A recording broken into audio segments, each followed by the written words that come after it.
I'm leadership development coach Kathy Archer.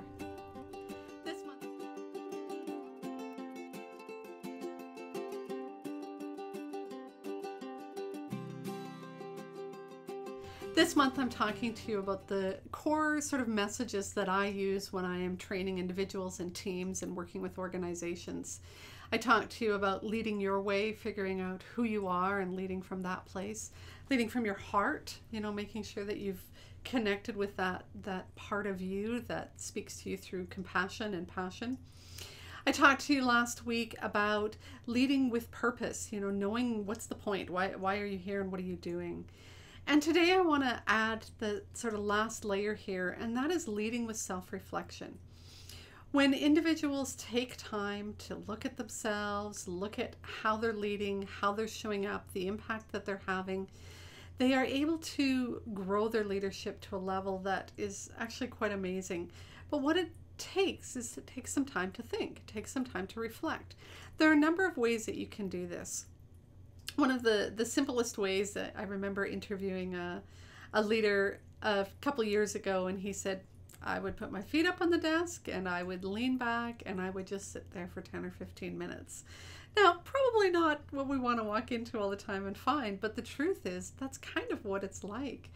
It's slowing down and just taking time to reflect, to look back on what happened that day or that week, to look back at a conversation you had, a meeting you attended, a meeting you ran. It's about looking back at conversations and conflicts and successes and things that happened. I often find that I do this when I drive. I did some training, some strategic planning in an organization here a little while ago.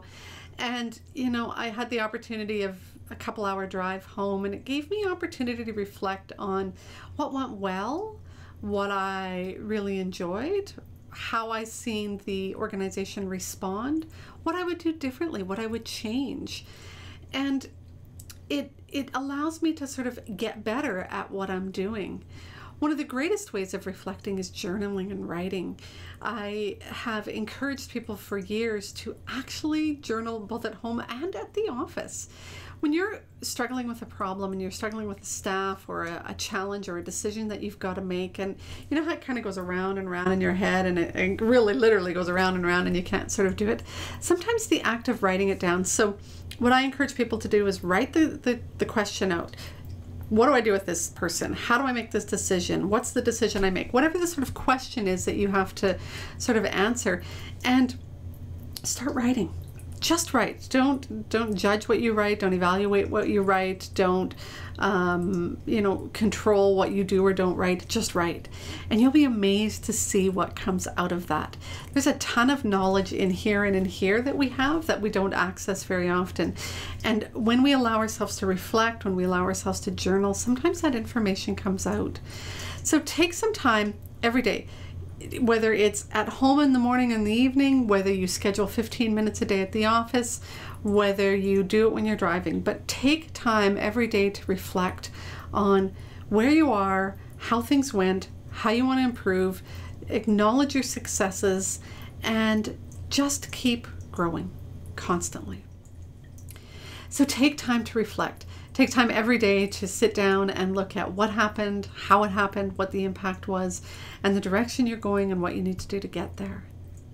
The greatest leaders reflect on their journeys, and they're always about not identifying mistakes so much as identifying learning that they've had and making a point of working to change that or do it differently or continue to do the parts that worked well in the future. Take time to reflect every day in your life, and you will find that your leadership will grow immensely.